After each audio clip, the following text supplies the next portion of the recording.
you can see where it actually is tied down on all four corners. And you'll see by the video that what I did with these big anchors, and it works out pretty damn good. The side part screws off.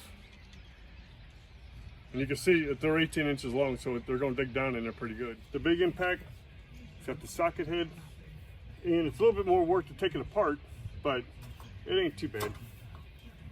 Just gotta mark where you want it.